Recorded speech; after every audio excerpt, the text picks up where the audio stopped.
meet in Laos or Cambodia. So I made it a dare on 2 different levels. Do you dare trust a writer/journalist? And 2, do you meet him at a 3rd location, much That's less right. Laos or Cambodia? Don't ever send me that text because I'm saying yes. We're going. Oh, yeah, love I it. am too. Dominic, I love it that you, like me, are like, the button, it's so shiny. I'm gonna press it. I'm gonna press it. Yeah, I want to do this show from a night market on like a plastic stool. We're all smoking cigarettes, Alabaster. I feel like you could show up and it all we could make that work. Oh yeah, hammering some nails in Cambodia. That'd be great. That a Should we get started euphemism? with some NFL? Oh, smoking cigarettes. Got it. Yeah. I was very confused. Yeah. I was also, to be honest, as a So non-nicotine user. let's go on to a team that's given Domonique he probably had to smoke a cigarette last night after what Dak Prescott did. And my question, how did the Cowboys win over the Bucs change how you view their matchup with the 49ers next week? This was sex for Domonique, right? Like No, Domonique, this game was. wasn't. Yes, it was. Like, why Dak do you guys- Prescott. No, it Dak Prescott. You needed that post-coital cigarette for that reason. It must have felt great. It was. You know, I mean, I guess it feels great, like a kid going to the toy store. Like, you know it's going to be fun, and then you go do it, and it's fun. It's like I anticipated this outcome, and then I went, and it was a good outcome. It's like Christmas. Like, you know, you can't have a bad Christmas, and you can't have a bad Rain Dakota playoff game. It was impressive, as he always is in the postseason. I want to know this. Passing touchdowns. I want touchdowns, Spencer. You see that rushing TD? I'm sorry to cut you off, Pablo, but I want to point out to everybody. Do you know what a saucy blowout this was? How did he score that rushing TD? Answer. Naked boot. Naked boot. Do you know when you have the other team's defense in a spin cycle, when you can score on the naked boot, the high school special, you might as well do tight end throwback. Like complete, total, like collapse on defense. And you saw Peyton do it. Like if you get Peyton Manning's approval on the Manning cast, that to me means you're performing at a high level. When they did that, chef's kiss. You know who didn't get Peyton Manning's approval? Brett Maher. Money Maher. You got to stand up from your chair and look like you are coaching the kicker who missed 4 extra points. Yeah, you got that part. Sorry. Go ahead, Spencer. I love that they sent him out. I love that they sent him out for the last extra point. That's faith in your dudes, man.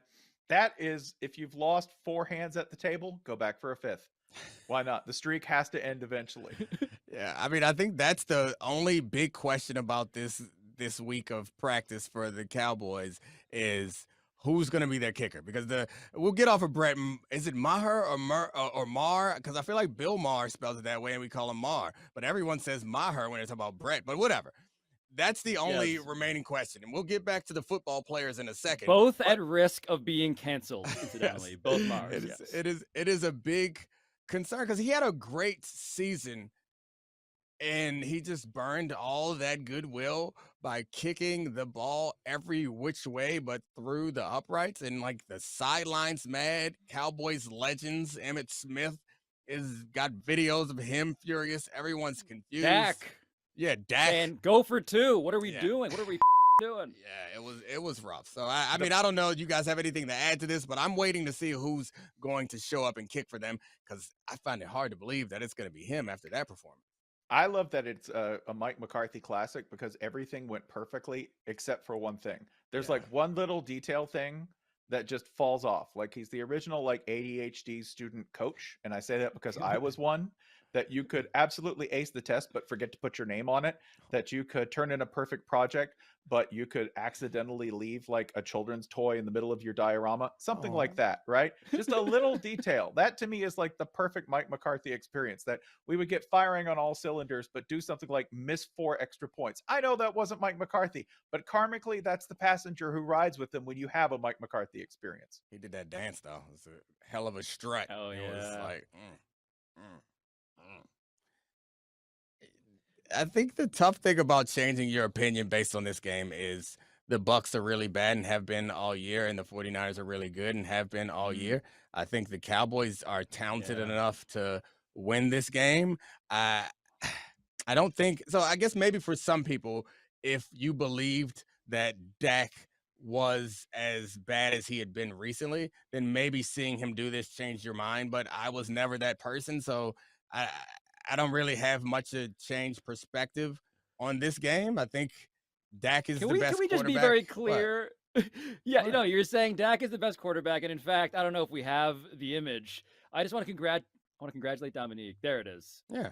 Like this headline becoming true because this was published like over a year ago, and now we are all saying it with him. Dak deserved that, buddy. Yeah, I mean, Dak, Stephen A. said it, and that's why it doesn't make sense to you now. But in the moment, Dak deserved that money was a problem because they were not paying him that money. I'm happy that they finally paid him that money, and it paid off. And yes, he was much better than Tom Brady last night. I'm not surprised. He's the best quarterback left in the NFC, which means something in the playoffs. They don't have the best team. That goes to either the 49ers or the Eagles, but he's absolutely the best quarterback, and he's playing incredibly well right now. So if he does make a run to the playoffs, this is legacy type of stuff.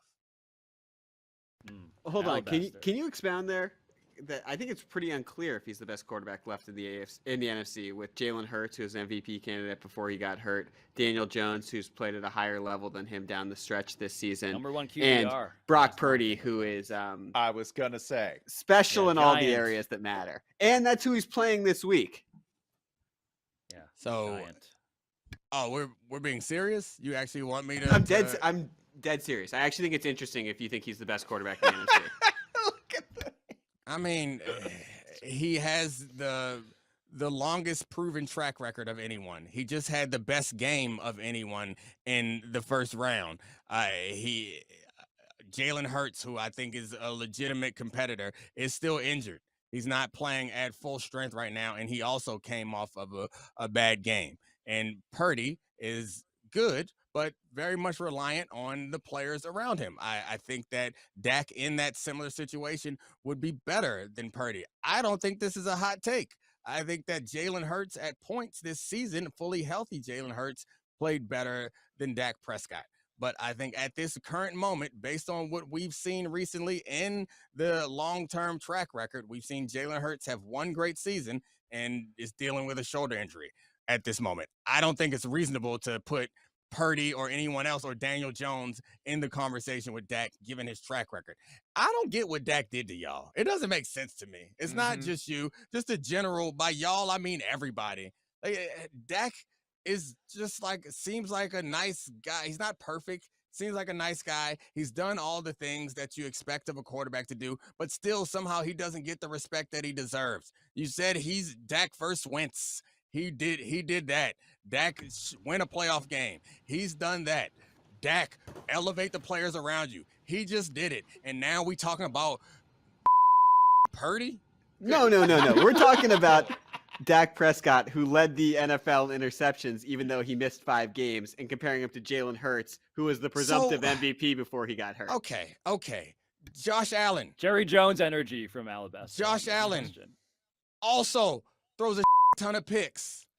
We do not question him, and has a shorter track record than Dak Prescott of sustained success. So it blows my mind why every time we talk about Dak, even after arguably the best win of his career, or it's probably not even arguably the best win of his career, after we have to put him in a conversation with guys who do not have his credentials. What did he do to y'all? He even stood during the anthem. He did everything he could possibly do to make y'all like him. And yet every time he even plays the game the way that the old football people say you're supposed to play it. He's in the pocket. He's reading defenses. He's making all the checks. And still, we have to listen to y'all pretend like Dak ain't that dude. Listen, it's disgusting. Despicable. No, Alabaster. I'm sorry, Spencer. You can go next. Let me finish up. Alabaster, you don't get to come in and try to clean this shit up now. Spencer, what you got to say, sir? I was going to say, he even keeps his beard like Red State neat, right? That is a very... everything you want. Manicured.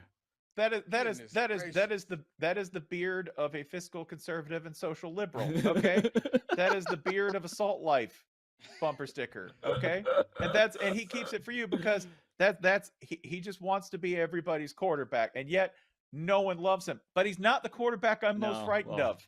He's not, because I'm scared of the unknown. Okay, and that's where Brock Purdy comes in, because I know what Dak's capable of. Okay, Dak's capable of winning a game even if he throws 3 picks. Okay, Dak's capable of immense disappointment because we know what his talent is. Okay, we know he's good. Brock Purdy, terrifying unknowns. Also, I know Brock Purdy's only going to do the thing that Shanahan wants him to do. He's not out there to freestyle. He's out there to complete the assignment. And generally what Shanahan wants is terrifying. Did you see the 3 touchdowns that they scored on through the air that Purdy threw? They're all deep over.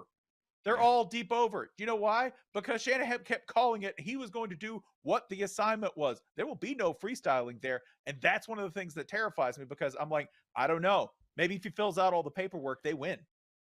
No, it does feel like we've established that these Niners with Brock Purdy are better than they were with Jimmy Garoppolo, that Kyle Shanahan is using Brock Purdy already more aggressively, differently, to Spencer's point, that they used Jimmy Garoppolo 1 game in, and it just feels like the range of outcomes on him is like infinite. Like, I could believe that this ends in him feeling like Tom Brady at the end of the story. I can see him having the worst game we've seen a playoff quarterback ever have, because we've seen him play 1 game so far. And that is terrifying. The big challenge, I think, that we would see is Purdy in a situation where the game plan is rendered useless. Yeah. And with Dan Quinn being the head coach, where Kyle Shanahan helped to take the offense to the Super Bowl and won an MVP with Matt Ryan, you would assume that familiarity would like yield some level of like, I don't know, stagnation. I think there's going to be a give and a take, but I don't imagine that he's going to cook this defense the way that we expect Shanahan to do. So there's going to be a time, and Purdy's made some not easy throws. I mean, he made an incredible play to Ayuk that he dropped. That's the thing that stands out in my memory. And he made some passes that I think were not obvious, and made great decisions, which we don't give a ton of credit for incompletions or throwaways. He's doing that. So he's given us all the reason to be encouraged and happy with him, as happy and encouraged you can be with a guy as small a sample size as we have. But there's a chance. The whole reason why Kyle Shanahan traded away everything to move up to get Trey Lance is because he knows that there comes a time when your scheme is not right and somebody got to make a play. And that's what we need to see from Purdy, and we haven't quite seen yet, particularly in a big game and against a good defense, because their Purdy run has been pretty mediocre as far as the defenses that they see. There we go. Yeah. Alabaster, are you doing okay? No, I think he died. I think he died. Somebody else took over. Did to you. Domonique, I would like to apologize for comparing Dak Prescott to Jalen Hurts. I never should have done that. One of those guys was an MVP candidate. The other one has played 1 good playoff game in his career. Yeah, don't argue with fools. It's a waste of your energy. I'm disappointed in myself for falling into the trap. Would you describe yourself as a Dak addict? Are you a Dak head? No, I am. I'm addicted to reality. It's a tough thing to deal with when you are the only one, or you are one of very few people who like sees what's actually happening, and everyone else is chasing some made up fiction. Spencer, you ever go to a dinner and you're like, hey, what's up, guys? And you're like, oh, this couple that has their own other thing going is like working stuff out in front of you. Yeah. That's what we're doing. Just wanted to observe that hypothetically. Ooh, also, I got a transition here. It's Tom Brady who was one of those couples who didn't work it out. Wow. Should there be a robust market for Tom Brady this offseason? Yes, I believe there should be a robust market for Tom Brady, because it will be hilarious. Please give me all of the hypotheticals, including and not limited to Jets, Jets. That's it. My God. Tom Brady to the Jets is everything I want to happen in football. Some of you are good people, and you want good things to happen. Me, I want a car crash. I want Tom Brady with the Jets. That's how it's supposed to end. That's how the American dream in football ends, okay? You win a bunch of playoffs for one franchise, and then you finish with the Jets. It's tradition. Let's do it. Yeah, I don't know what qualifies as robust, but absolutely there are going to be suitors. Like he's not he's one of the 32 best quarterbacks available, and some team's going to bring him in, even if he's interested. The answer is if Tom wants to play, he can play. I don't know. I know teams will want him. I don't know that there's a situation that's attractive enough to bring him back. But I also, like, as I've mentioned several times on this program and others, is us trying to apply logic to Tom Brady's decision-making when it comes to play or not to play is a fool's errand. Like, I start thinking, like, man, he has to have an offensive line because he's obviously scared to get hit. He has to have a team that's ready to win like last time. And I actually, while I think winning a Super Bowl is incredibly important to him, I also think playing football seems to be the most important thing to him based on his decision-making. So he's going to play football somewhere next year. Well, this is, I agree. The not getting hit thing, which feels like the big takeaway in terms of just like updating what he's going to be like going forward, right? Like he does not want to get touched in the pocket if he can avoid it. That was the story of this Cowboys game. It feels like when I'm trying to psychoanalyze it, Domonique, using logic to your point, I'm like, well, obviously that's because his now ex-wife made a whole point about him being injured and how if he gets injured, like this is the whole reason to retire early. And he's trying to like disprove the fact that he doesn't need to retire early because look, he can be healthy and fine. And maybe that's why he's now actually ironically going to play himself out of the league. But I also just feel like there is just something in him that just doesn't, and this is like actually deeply relatable, I think, if we're honest with ourselves. There's just a part of him that doesn't want to find out what's after this because he knows it's not going to be as good. And that basic instinct, like anything, I mean, he's a guy who has the secret plans that have been reported and sort of documented in like court filings, and then all of the other conspiracies. I just think we should be ready for anything to happen. Listen, we're past retire early. I want to go back to that phrase. Like, oh, that's why he could retire early. We're 10 years past that. We're a decade past retire early, okay? He's retiring early on the scale of an average American worker. He's retiring early. Yeah, he should be getting AARP mailers, and that's not a joke. Like, he's demographically, and when they start recruiting you, he's there, okay? He's in the AstraZeneca zone, okay? He's fully in people who should not be on a football field. And I know also why he won't retire, because he sees where the ball should go. Right now, his brain, like, you cannot show him anything he hasn't seen. You cannot give him a new look. Every single play, I guarantee you, even the ones where he was flat on his back, he's thinking it was the X, or he was thinking it's the Z. I know exactly where the ball should go, but his body can't do it anymore. And I know also in his head, he's thinking, no, I can still do it. I got it. Just need a run game. That's all I need. Guarantee you, in his head. If you want to think logically, don't. Think irrationally. Think he's like, all I need is a decent run game and a defense, and I got this. Problem was, we didn't run the ball enough this year. Otherwise, I'm good. And the sick thing is that there are numbers that back up some of what he's thinking. Enough where it might feel like reality. Well, imagine, Domonique. I assume he imagines what it's like to be Brock Purdy right now. I imagine that he imagines what it's like to be playing for his hometown team. Like, there's no way that he's not running these scenarios as he's throwing a career-high 66 passes to get knocked out of the playoffs. I think a lot of people are concerned, including Tom Brady, about what happens if he continues to get hit and continues to play football. I'm also very concerned with what happens when he stops. I think that he's not going to Thailand. Yeah, I don't know. I mean, I think that he's not like us is an understatement.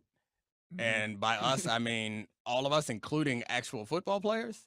And Homo sapiens. Yeah. He's not like us. And like, maybe he should call Michael Jordan. Like, people who have this ridiculous he did one of the dirtiest plays we've ever seen. Oh my God, yes. This season when he threw an interception. Like, he tried leg whip. To leg whip somebody. He's 45. He's 45, and I'm guessing can't fight. Maybe he can fight for regular fights, but can't fight with the guys that he's out there on the field with. And like when we try to talk about Tom Brady and what he's thinking, what he's going to do, remember, he's a man who has 7 Super Bowl championships and tried to leg whip somebody in a game that he was getting his ass beat. So while this is A, yes, funny, B, Tom Brady post football, that energy ain't going nowhere. I'm concerned. So keep playing, Tom. Keep playing. You said you were wondering whether he could fight. Let me put it this way. If he showed up in a fight video, we would retweet it and make it viral because it would be old man fights young man. That would be it.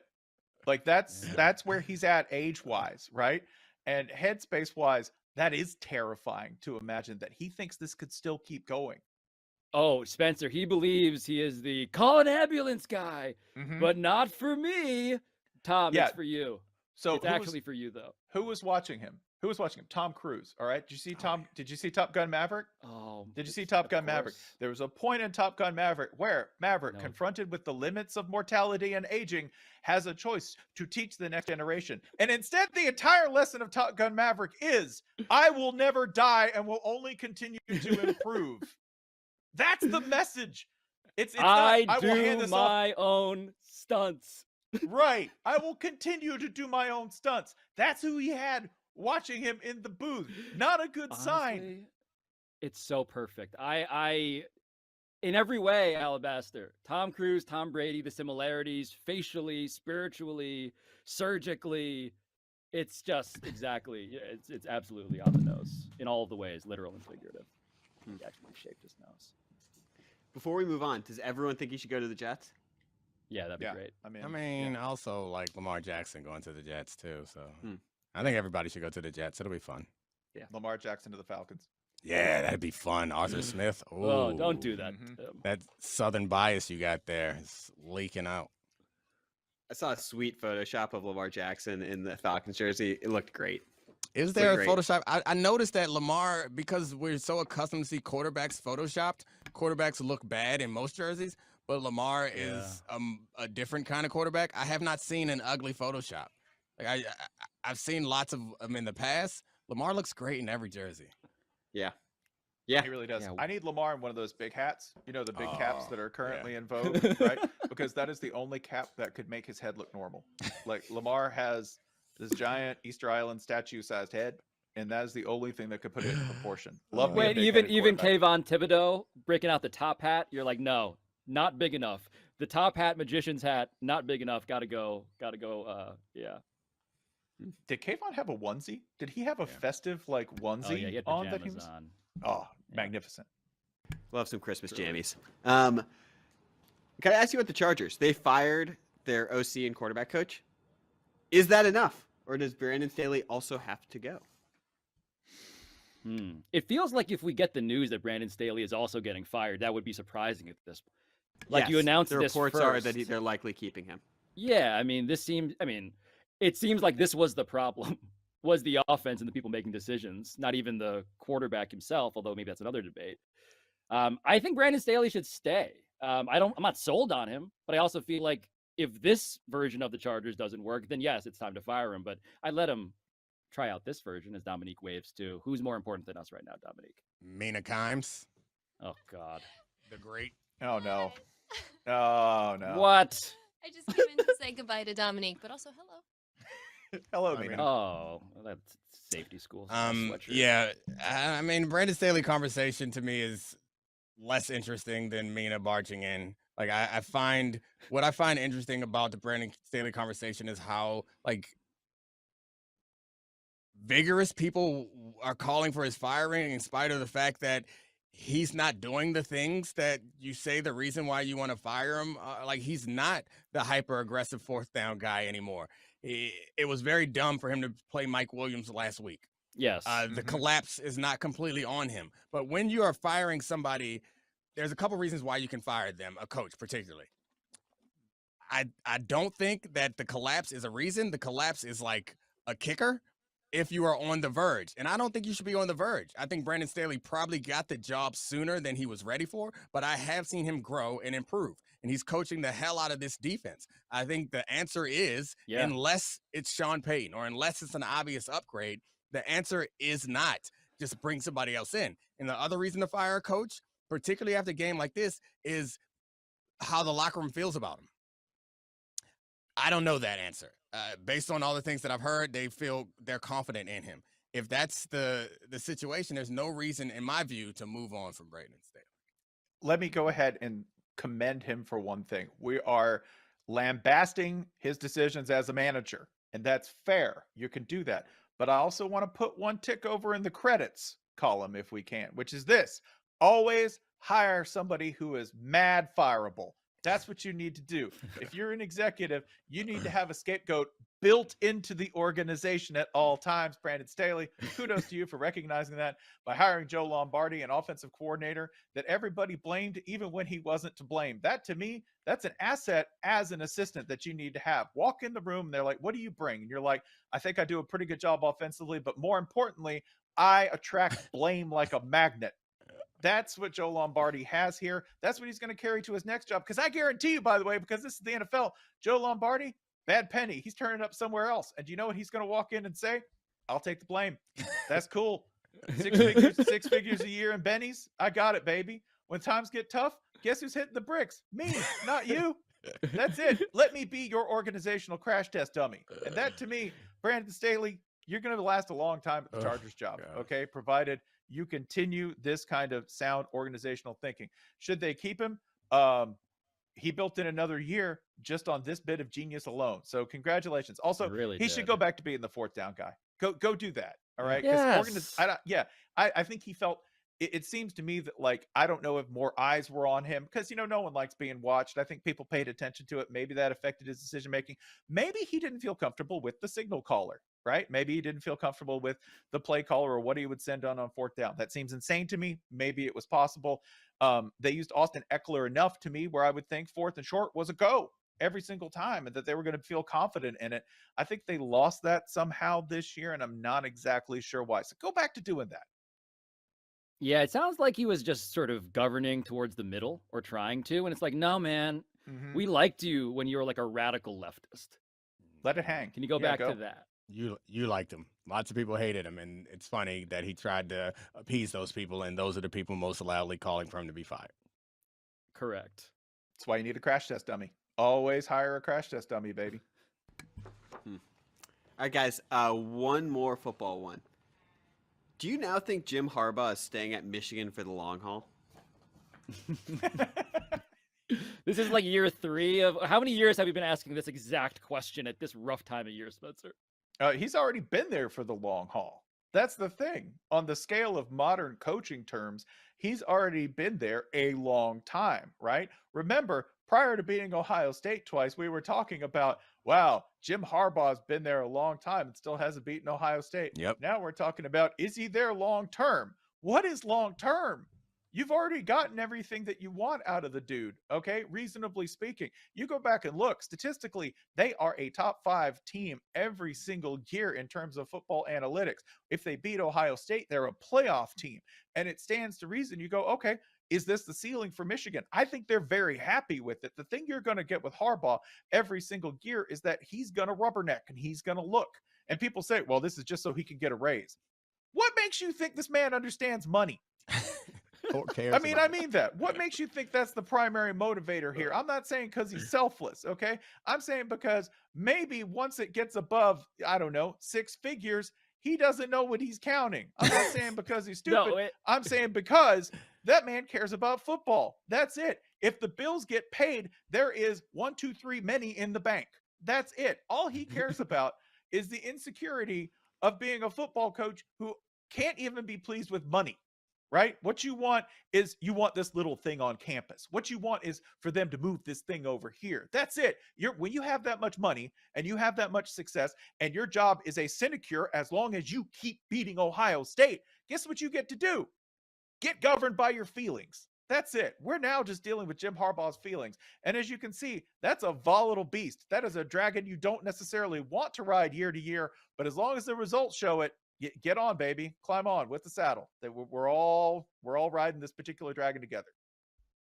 It does feel, though. I mean, Domonique, it does feel like his crime here, right? Like in the end, because he has stayed for all of the flirting Like his crime essentially is he likes to look. Okay, Yeah. so what? Jim Harbaugh likes to look.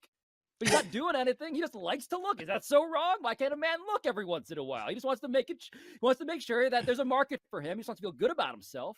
He's just looking.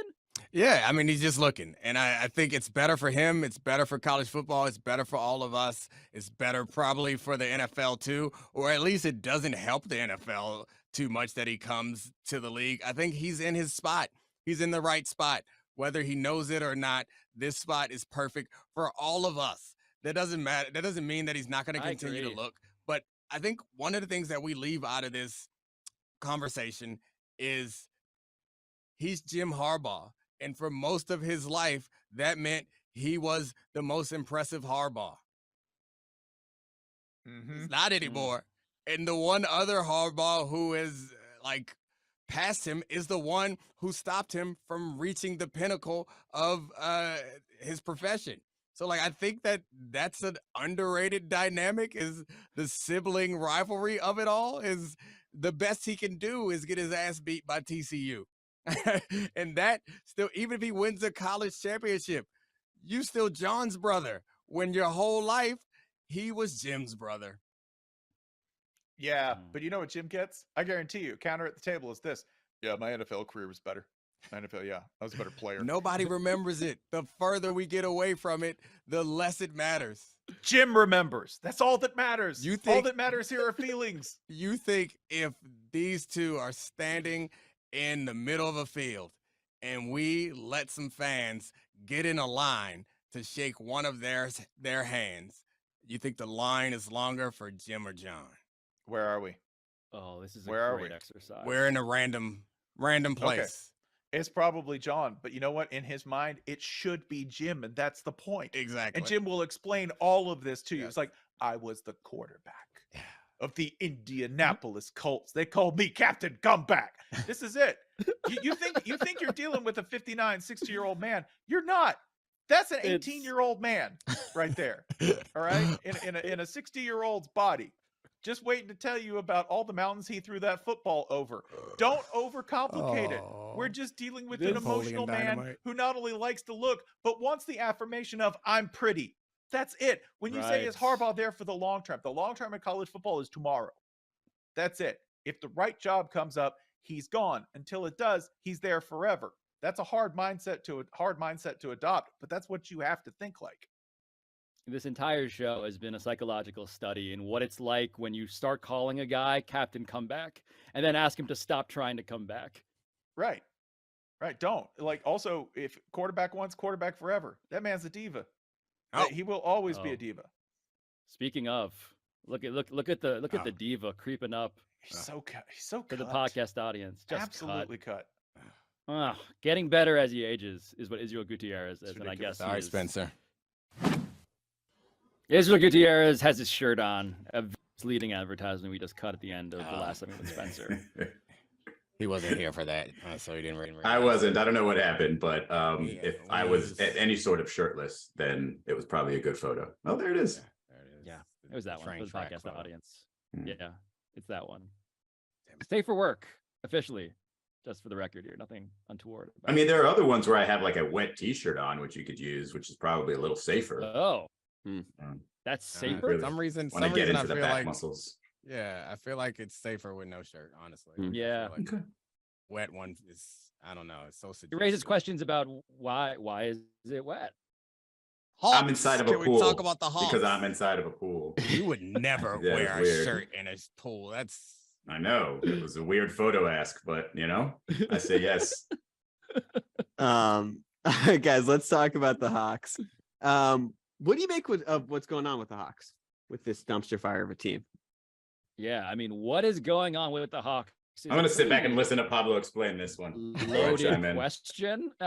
It sort of speaks to a storyline we've covered on this show before, which is, does everyone hate Trae Young? Also, this DeJounte Murray thing. Like, why did that happen? Are they getting along? And also, like, where's the GM of the team, Travis Schlenk? Well, it turns out that per Rick Bucher and Sam Amick, two reporters at The Athletic, or Sam Amick is, Nick Ressler, the 27-year-old son of the owner of the team, Tony Ressler, who I should say here, guys, is a big private equity dude, right? Like this is where he comes from. He's one of those private equity He's one of those private equity princes that makes me stumble because I choke on the shameless capitalism of why and how he made his money. But that 27-year-old son is now like the shadow general manager, if I can sum up this card into one thing. He ousted Travis Schlenk, the president of basketball ops, who is now in an advisory role that everyone on the team, including John Collins, speaks of in like a scare quote. Who they thing. just like, yeah, extended last year, I on the believe. team. Yes, exactly. He was the guy from the Warriors who they extended last year. And it turns out that Nick Ressler is now allegedly the guy who wanted DeJounte Murray, despite Travis Schlenk not wanting to trade a bunch of first rounders, a pick swap, and eventually, as a result, losing Kevin Huerter, who is, Red Velvet from their playoff run, who is now destroying people. R.I.P. Kayvon, since he moved from Atlanta to Sacramento. Go Terps, by the way. Right. That's right. You didn't even mention two of the more intriguing names in there. Your boy, Landry Fields. Did you mention him? I'm sorry. No, if you did. he's in here too. No, he's in here too. That's right. GM. Baby, by the way, 35-year-old Landry Fields is a new GM of that team, who basically in a team meeting explaining everything said, hey, if anybody doesn't want to be part of this, it's okay. You can raise your hand and we'll let you out, which is not something you should say as a 35-year-old GM who has not sort of garnered the respect of your group. Kyle Korver is gone from an advisor to an assistant GM all of a sudden. And I think in the end of all this is just going to be more of a realization that, hey, these are all businesses run by random people. And sometimes you can screw it up. Sometimes they're not well-oiled machines. Sometimes you can let your son play with your toy that you have. And sometimes he's going to mess it up. And when you think about some of these moves that were made, the DeJounte Murray move, where it's three, you mentioned a bunch of 3 first rounders and a pick swap, which sounds very similar to another sort of non-basketball move in Minnesota with Rudy Gobert for all those picks, right? You got guys over there making odd decisions. And when you sort of, dig deep into what's going on in Atlanta, it's the son of the owner sort of allowed to do more than he should. And you've got all these folks who have never really been in positions of power saying to themselves, I'm pretty sure I could do this. Like Landry Fields, I played for the Knicks at a time where most people didn't think I was very good. So probably I could do this if most people don't think I'm very good at this as well. And you pair that with the imperfect superstar that is Trae Young, who is supposedly friends with the son of the owner. That's a key detail. Yeah. Right. And so it makes you understand more of the frustrations of Nate McMillan, who was brought in to sort of fix things when things weren't going well, and took them farther than they thought, or further than they were expected to go to the conference finals. And it's just a lovely mess. I love reading about it because it makes you think, okay, this is why Atlanta is what it is. This is why when you hear something as crazy as John Collins, who they were holding off on trading, is now able to be had for far less. Something like that being even reported, being leaked, tells you nobody, at least outside of Trae Young's probably inner circle, really wants to be there. And I think one element of this that kind of confirms that is, when Landry Fields was in that room saying that, hey, if anybody wants to go, I don't think anybody truly raised their hand in front of everybody and said, I want to go. But it was probably the timing of it soon after that where John Collins was, to be had for less. So maybe he went to them and said, hey, you guys signed me because I was supposed to be part of this core, part of this future. And now I'm kind of an afterthought who many people think I'm overpaid and I'm part of this mess. Get me out of here. So if I am a rival GM or a rival team, I'm just circling around this team like a vulture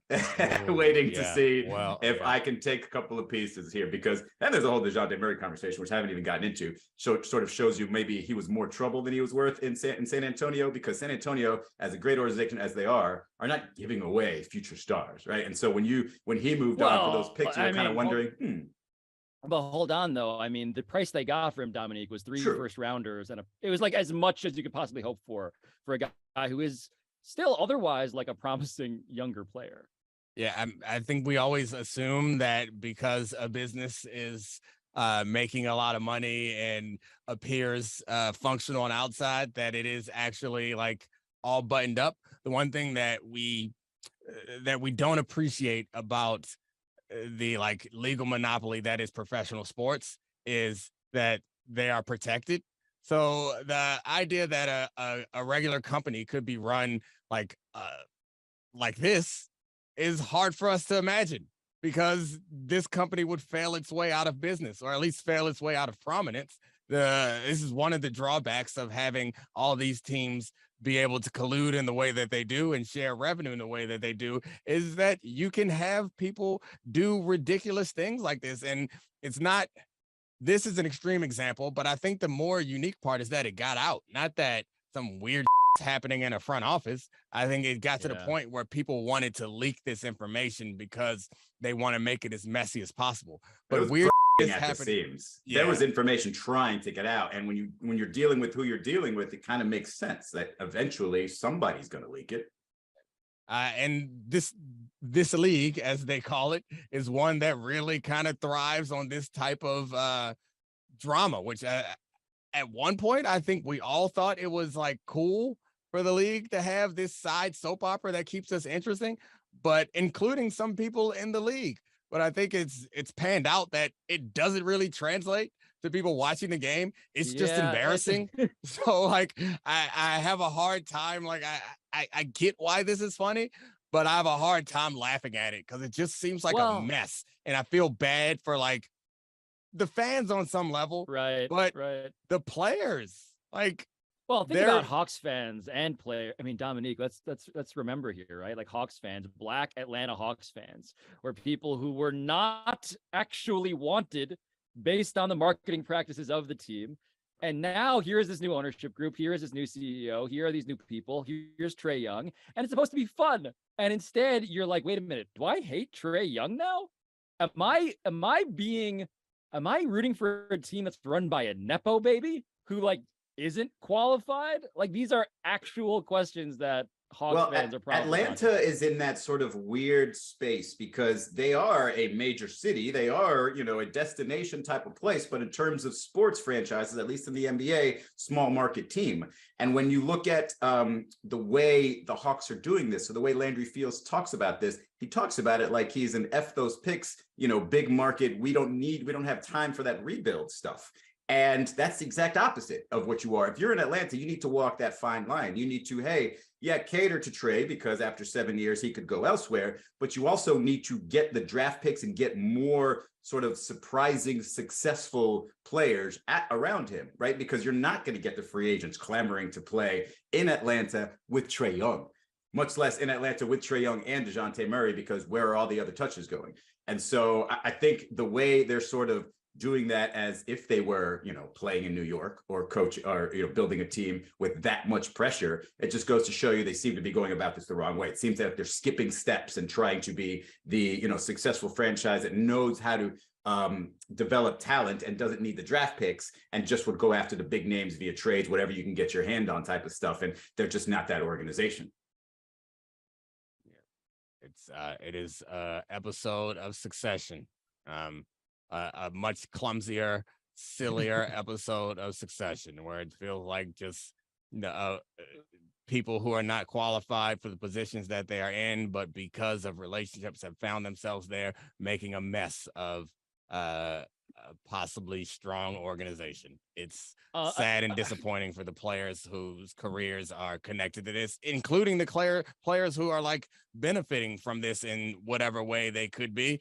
It's like, it's actually not helping you maximize your career.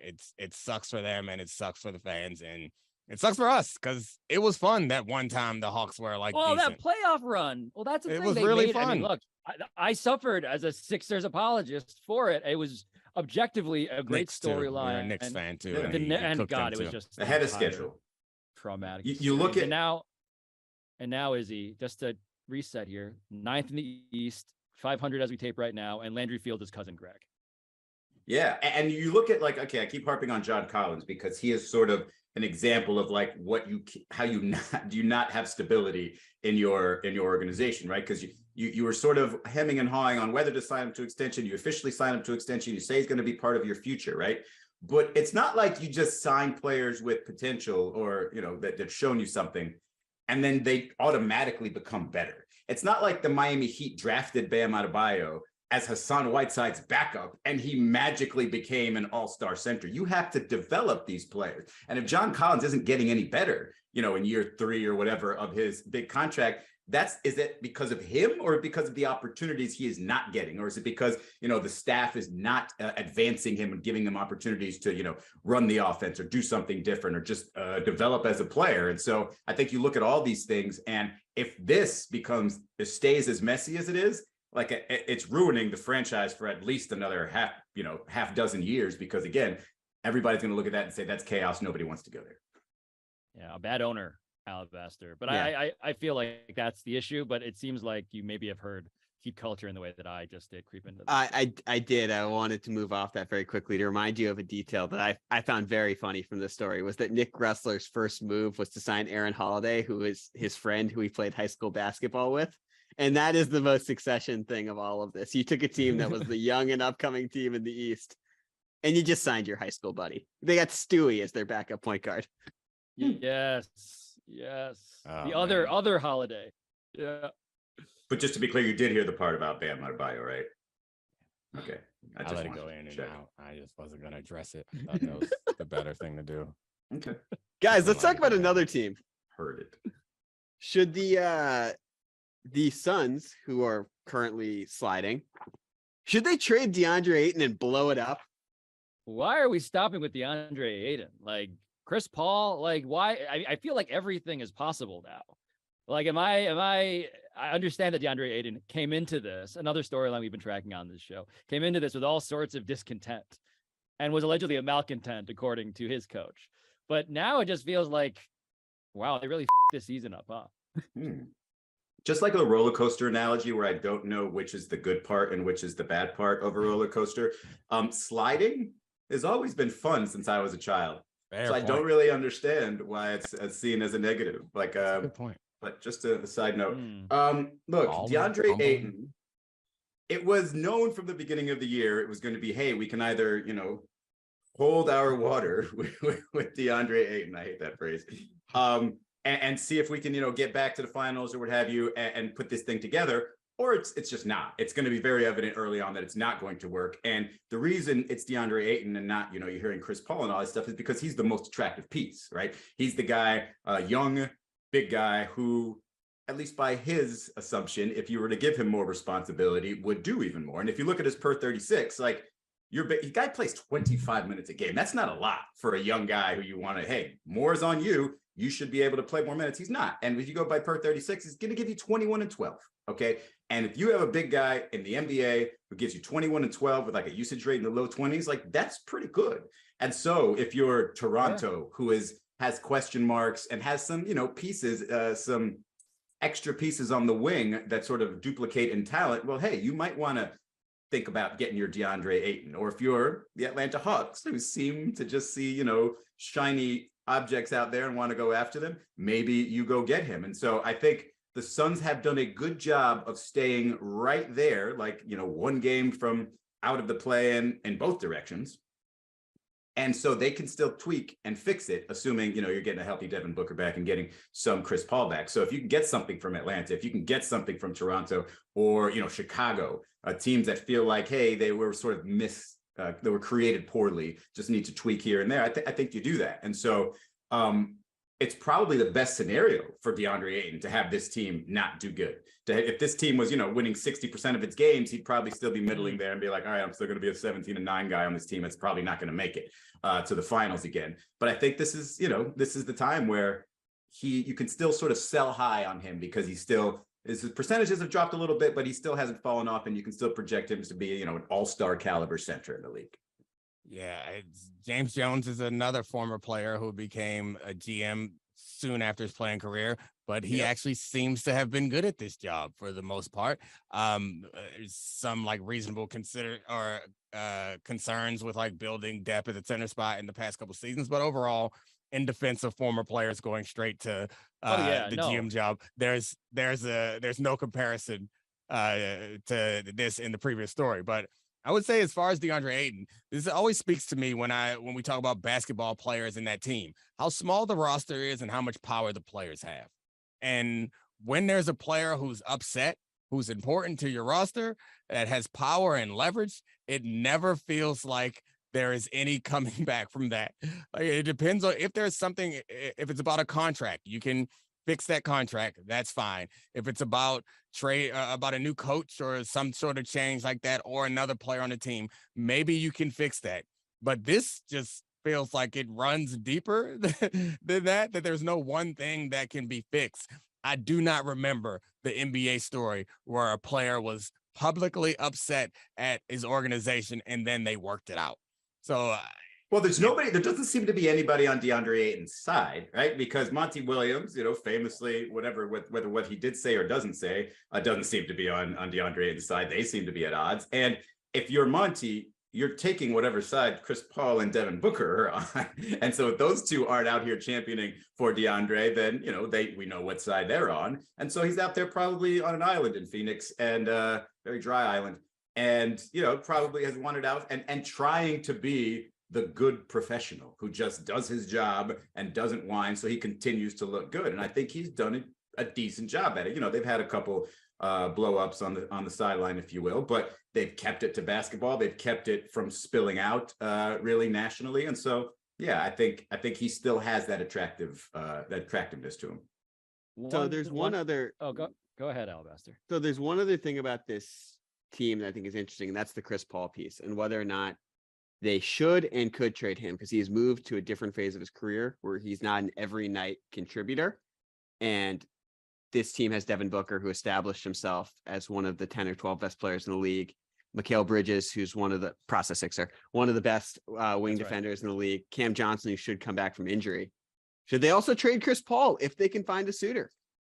Well, Chris Paul is in the Tiger Woods phase of his career, right? He's only playing the majors, essentially. Like, if you get a healthy Chris Paul for the playoffs, I think you have to consider holding on to him and just saying, hey, I don't think we're going to get anything back. Like, who else has, outside of the Lakers, maybe, who else has that hole where they can say, hey, I can put a vet in there who's not going to give me 30 minutes a game and pay $40 million.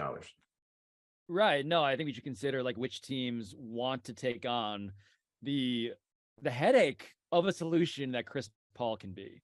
The guy who does not want to be the backseat driver. He wants his hand on the wheel, but will always make it known what he thinks a team should do, because he is actually that good at basketball, actually that visionary, actually maybe the greatest point guard of all time, depending on how you feel about, Magic Johnson, Isaiah Thomas, etc.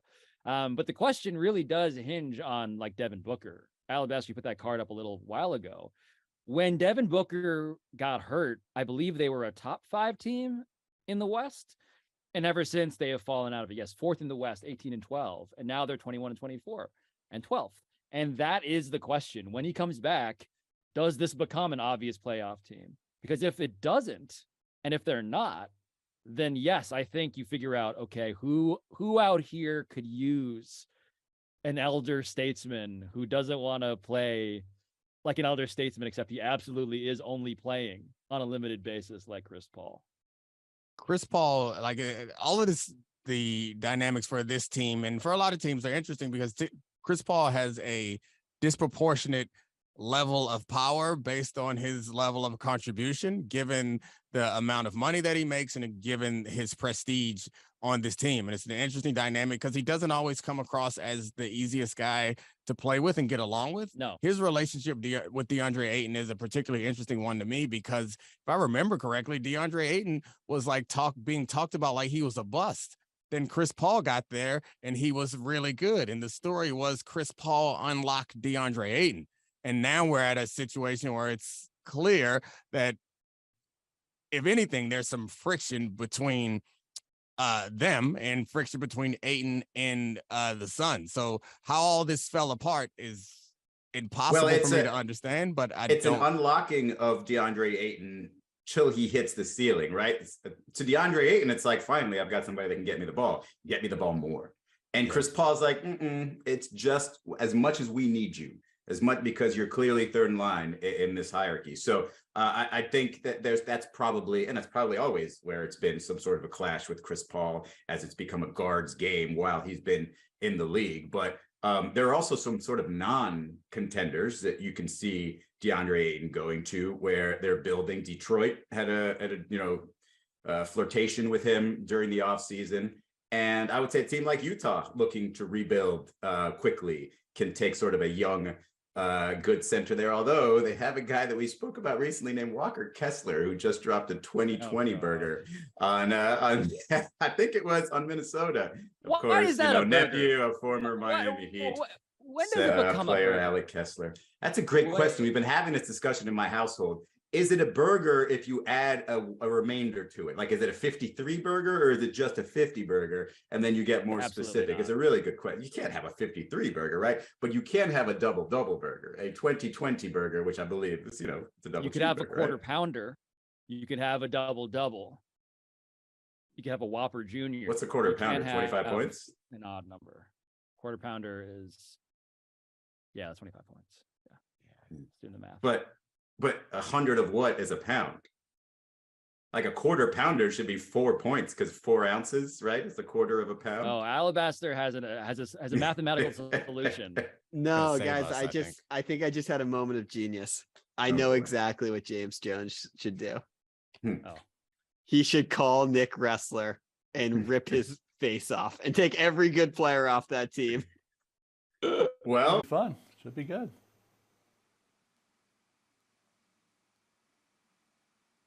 All right, so Mel, they're telling us 105, which you probably just heard there as well. This would be good. Got it. Yep. All right. Cool. All right. Well,